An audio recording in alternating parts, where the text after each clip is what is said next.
cinéma tchèque et slovaque. Des contes merveilleux et des dessins animés excentriques. Mais ce n'est pas tout.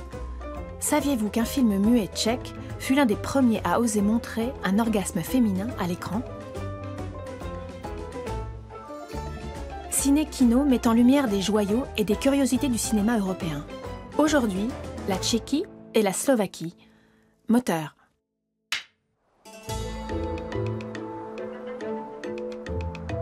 Une comédienne. Markéta Lazarova est considérée par les critiques comme le meilleur film tchécoslovaque de tous les temps. Cette épopée d'une grande puissance plastique qui évoque les luttes sanglantes entre les clans au Moyen-Âge a été tournée en 1967 dans la Tchécoslovaquie du socialisme réel.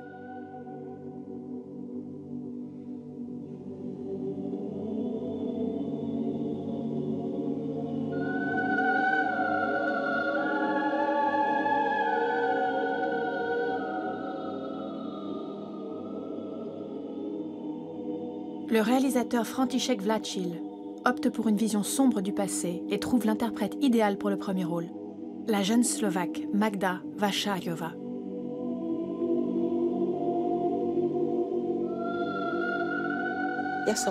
J'avais 15 ans, j'étais encore une enfant.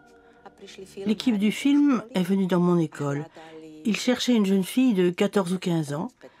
J'avais des cheveux blonds naturels, longs de plus d'1 mètre, je pesais 40 kilos. J'avais de grands yeux. Bref, j'étais le bon choix pour un film. Pendant 2 ans, j'ai été séparée de ma famille, de mon école, de tout. C'était très dur. À la fin du tournage, je me suis dit, plus jamais je ne jouerai dans un film. Mais elle continue à jouer et devient la star du cinéma d'auteur tchèque.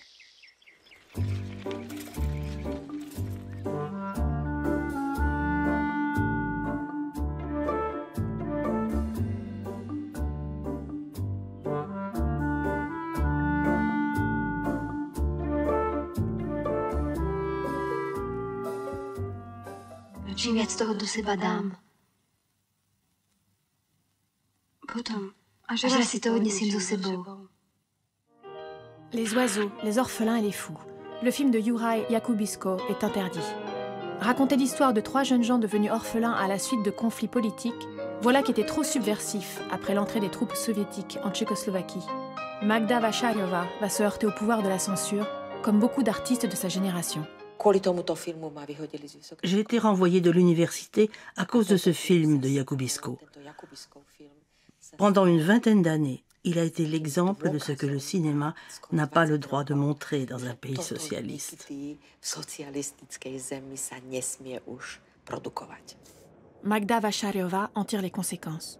Après la révolution de velours en novembre 1989, elle abandonne le cinéma pour se consacrer à la politique culturelle.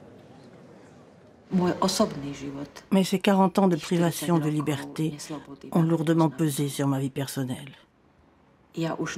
J'ai toujours peur que l'on vienne m'enlever à nouveau ma liberté.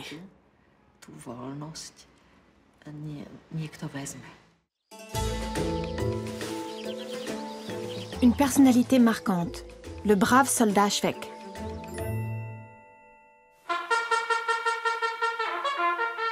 Did you hear anything about a soldier Švejk named Švejk? Swede?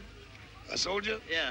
Well, It's a popular figure in our literature, you see. Did you hear about him? Well, no, you tell me about him. Une grande époque a besoin de grands hommes. Ainsi commence, avec une ironie mordante, le roman que Jaroslav Hašek consacre à ce brave soldat. Les illustrations de Josef Lada fixent les traits de cet anti-héros aussi placide que fidèle, traits que l'on retrouvera dans les diverses adaptations. Car Švejk devient rapidement un rôle rêvé pour les comédiens. En 1955, Jiří Trnka lui consacre même un film d'animation en 3 parties avec des marionnettes.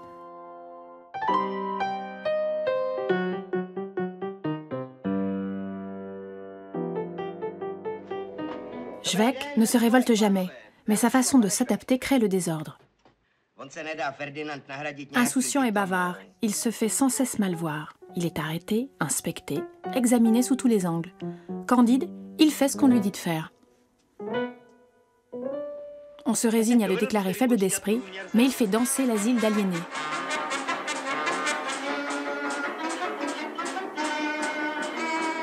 Toute autorité vole en éclats au contact du brave soldat. Son innocence et sa naïveté obstinée résistent à la logique militaire. Švec à la guerre, c'est une véritable erreur de casting.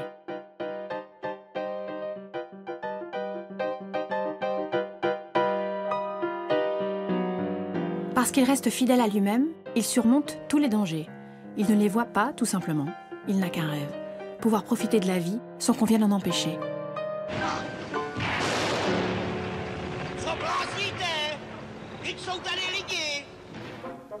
Le brave soldat suit toujours son chemin.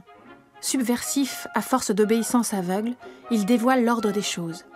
Ce personnage, qui ne désire rien de particulier, finit ainsi par devenir l'icône de l'homme ordinaire, assez malin pour se soustraire à la tyrannie et à l'injustice.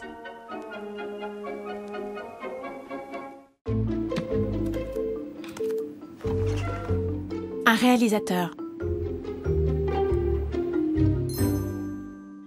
Miloš Forman, citoyen américain depuis 1975. Il a offert au cinéma hollywoodien de grands films, des films surprenants avec des personnages inadaptés, des histoires non conventionnelles où se mêlent l'amertume et l'étrange. Il a remporté 2 fois l'Oscar du meilleur film, en 1976 avec Vol au-dessus d'un nid de coucou et en 1985 avec Amadeus. C'est la carrière d'un exilé, puisque Forman a quitté son pays en 1968 après l'entrée à Prague des troupes du pacte de Varsovie. Ses premiers films tchèques comptent aujourd'hui parmi les joyaux du cinéma d'auteur européen. Refusant l'esthétique officielle, ils sont attentifs à la joie de vivre et aux absurdités nichées au cœur du socialisme réel. Après le travail, les amis font la fête, dansent, écoutent de la musique. On entrevoit la possibilité de s'épanouir en dehors des normes. Chaque moment recèle à la fois une promesse et le danger de voir les choses dérailler, de devenir incontrôlables. Nás nejvíc inspirovala reakce na tu nesmírnou pitomost, co se tenkrát tady dělalo. A ve všech těch lidodemo, kinematografii, ty naprosto teda prázdný, naivní, socialistický realismus, ukazovat život ne jaký je, ale jaký bude v komunismu, a tak dále. No, to byla prostě, na to se nedalo koukat, to byla naprostá nuda. Au début des années 60, Forman fait ses études à la FAMU, l'école de cinéma de Prague, dans une atmosphère d'effervescence. La nouvelle vague tchèque prend naissance ici.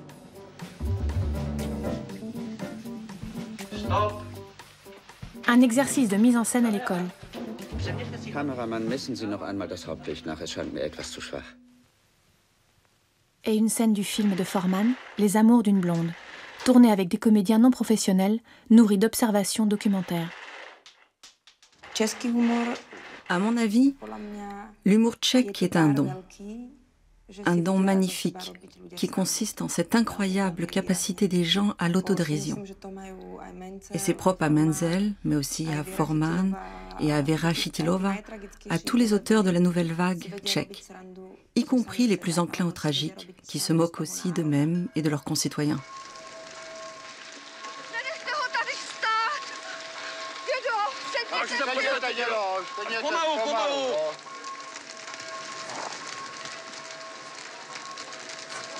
Oni, jděte na scénu, kousek. Teď já tady stojím proto, aby neviděl, jak mu hodí barák. Taky ho na to necháte koukat. Otočte ho aspoň. Jde to blbý. Tak se jenom otočte.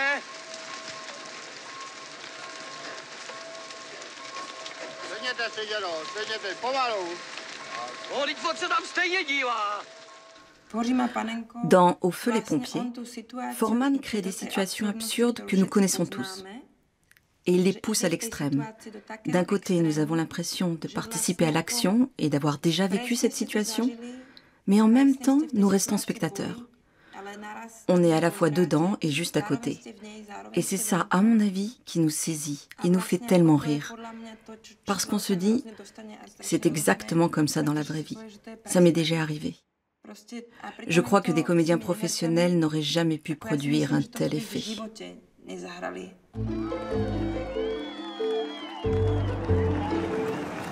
Un événement. Un retour triomphal d'Hollywood. Režiséři Jan Kadár a Elmar Klos přivezli ze Spojených států jednu z nejvyšších filmových cen světa, zlatou sošku Oscara za film Obchod na korze. V pyžamu Jana Kadára celou cestu z Hollywoodu odpočíval slavný zlatý Oscar. Le lieu de l'action, la République slovaque en 1944. Une mercière juive, expropriée à son insu, et son gérant slovaque. Ils forment un couple étrange. Il doit la trahir et il voudrait la sauver de la déportation. Tout cela avec des conséquences terriblement tragicomiques. Blauw. Voor Elias. Mittelman. Kinder. Pekler. De Roof.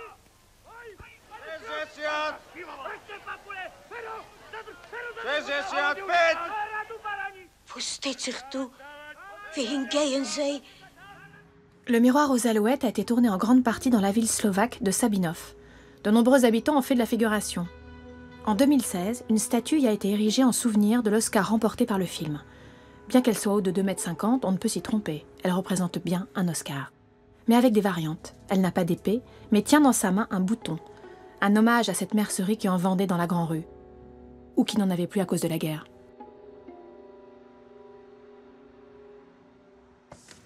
Winner is Czechoslovakia for the shot on Main Street. Accepting for Czechoslovensky films, Jan Kadar, co-director of The Shot on Main Street. Kadar et Klos ont réussi une véritable tragicomédie, dont les personnages oscillent entre honnêteté et collaboration. Tourné en langue slovaque, le film est empreint d'un humour vertigineux et s'achève dans le désespoir le plus profond.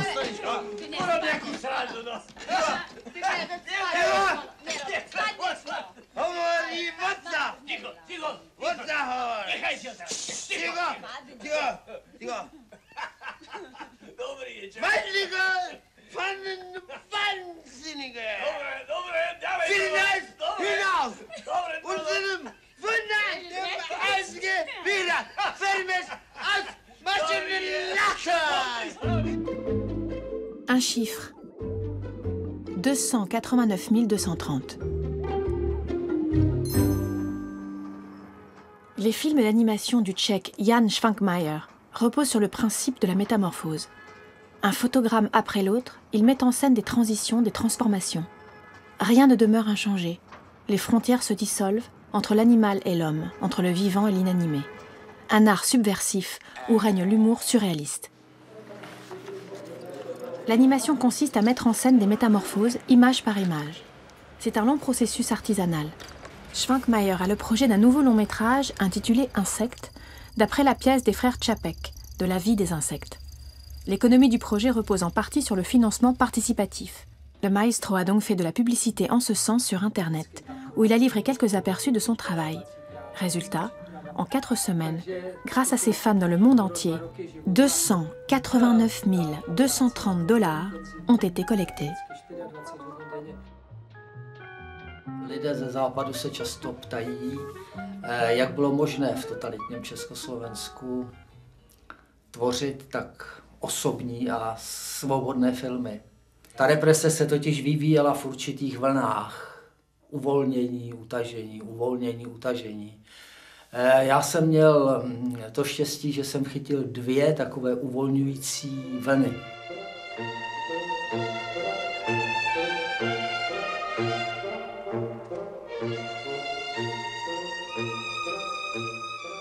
Dans les années 70, Švankmajer a été mis à l'index pendant 8 ans, ce qui ne l'a pas empêché de rester productif et de développer son univers si proche du surréalisme.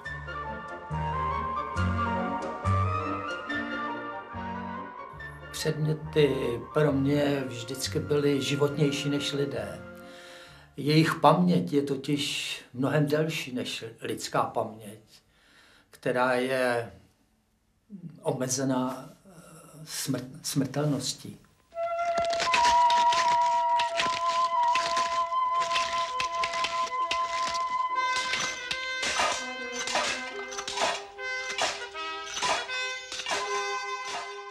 Mám rád staré věci Ne proto, že jsou staré, ale proto, že oni byli svědky určitých emocí, určitých situací, kdy lidé jednali ve vypjatých emocionálních situacích.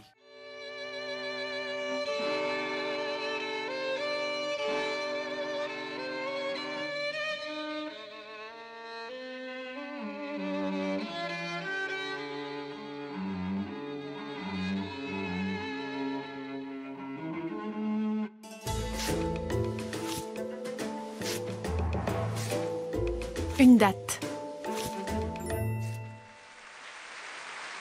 Le 20 février 1990, le film Alouette, le fil à la patte, gagne l'Ours d'Or au Festival de Berlin. Son auteur, Jerry Menzel, est un souvenir. Non. Oui, voilà, ils sont tous là. Un instantané datant du milieu des années 60, alors que la Tchécoslovaquie connaît une brève période de libéralisation. C'était une époque heureuse. J'ai eu de la chance de grandir à ce moment-là.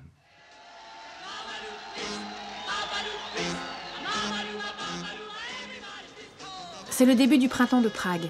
Les jeunes réalisateurs trouvent un nouveau rythme, une insouciance précaire.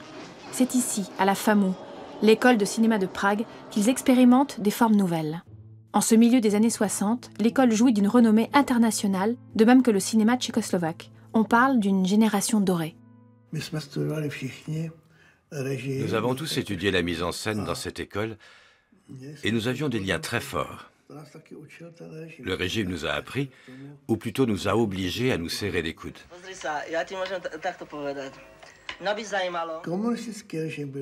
Le régime communiste était formidable, car nous savions exactement ce que nous ne voulions pas, même s'il est vrai que certaines maisons d'édition publiaient de bons livres. À ce moment-là, l'art, le théâtre et la littérature respirent plus librement, offrant une source d'inspiration à ces jeunes gens. C'est particulièrement vrai pour les nouvelles de Bohumil Hrabal.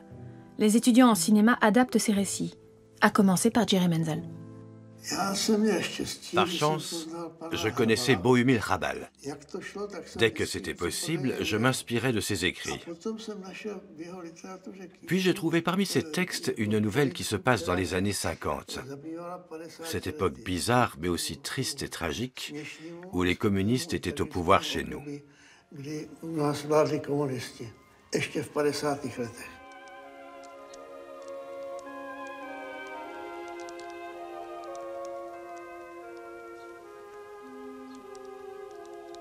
Alouette, le fil à la patte, raconte le travail forcé à l'époque stalinienne, mais d'un point de vue qui privilégie l'absurde. Les détenus semblent plus maîtres d'eux-mêmes que leurs gardiens. Menzel commence à tourner son film en espérant que ce passé a été définitivement surmonté, mais il ne l'est pas.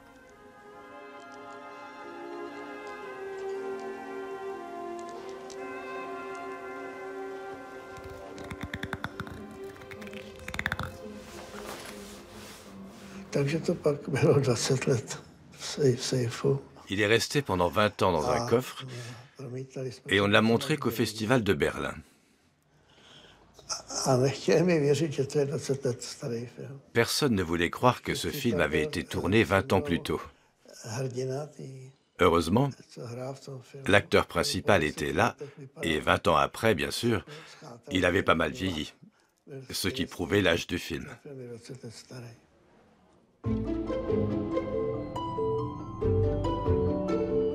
Un lieu, les studios Barrandov à Prague. Tournage d'un film dans l'enceinte de l'un des plus grands studios d'Europe, sous la direction du metteur en scène tchèque Ondřej Trojan. La première pierre de ces studios est posée le 23 novembre 1931. Miloš Havel en est le directeur. En janvier 1933, il accueille un premier tournage. Meurtre dans la rue Ostrovny, un film de Svatopluk Heinemann. Barrandov passe à l'époque pour l'un des studios les plus modernes. Il n'a aucun concurrent dans le pays. Et les envahisseurs nazis, en 1939, le savent très bien. Reichsminister Dr. Goebbels wohnte in den Filmen des neuen deutschen Filmes mit Hans Albers Wein. Hans Albers est aussi la star d'un autre film tourné ici, Shiva et la fleur de potence, la dernière production sous le Troisième Reich restée inachevée.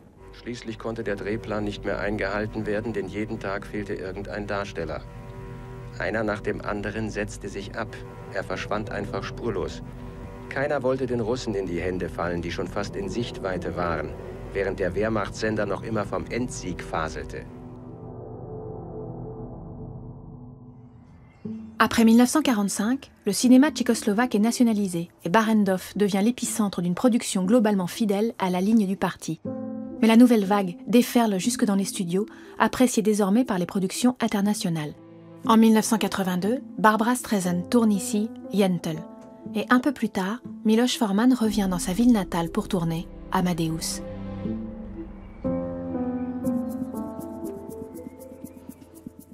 Des stars comme Tom Cruise, Matt Damon et Daniel Craig viennent à Prague. Et c'est ainsi qu'on a vu Ethan Hunt, Jason Bourne et James Bond arpenter les studios. Et en 1996, c'est à nouveau un film tchèque qui gagne l'Oscar. Kolia de Jan Žverák revient avec un tendre humour sur l'époque qui a précédé la révolution de velours.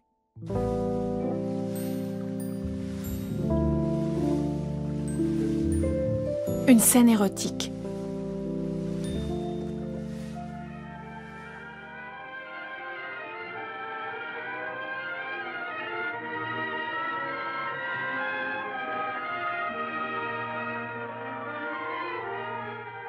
Une rencontre tendue vers l'accomplissement. Gustave Marathi met en scène l'attirance, le désir et son assouvissement, tout cela exprimé à travers des regards et des gros plans. À cause de ce qu'il suggère, le film connaîtra un succès amplifié par le scandale. Et son interprète, Hedwig Kissler, sera engagée à Hollywood, où elle fera carrière sous le nom de Hedy Lamarr.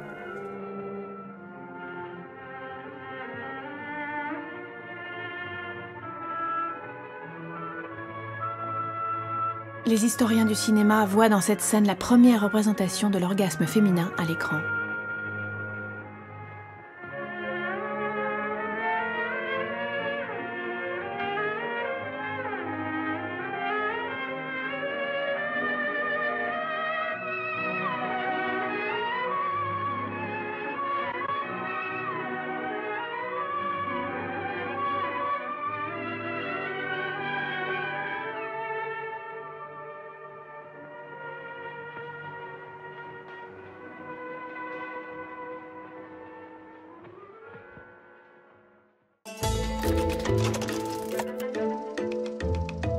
Un film.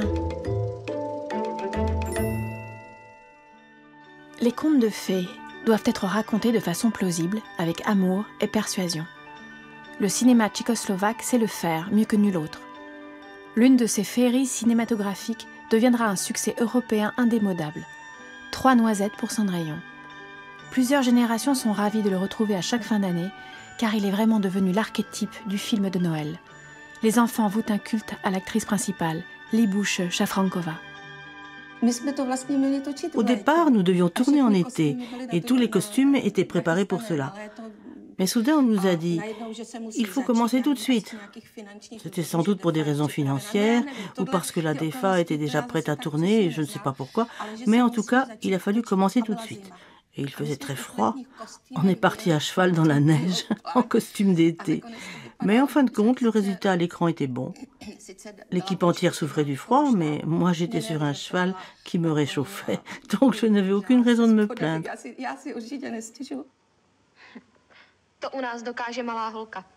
Cette Cendrillon, dans la version du conte écrite par Bodzena Niemcova, c'est ce qu'elle veut.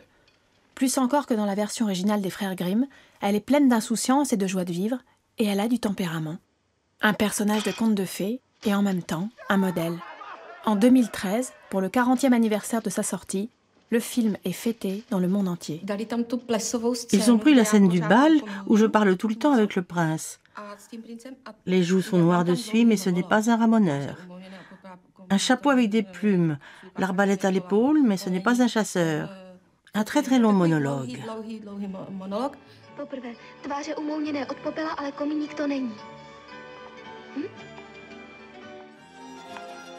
Die Armbrust über der Schulter? Aber ein Jäger ist es nicht. Что это там? Не волнуйся. Все выяснится. Видите? 銀河縫い取りのモッソンのついたドレス。でも王女じゃありません。いかが？ Dommage que vous ne connaissiez pas la réponse à ma devinette. Je dois partir.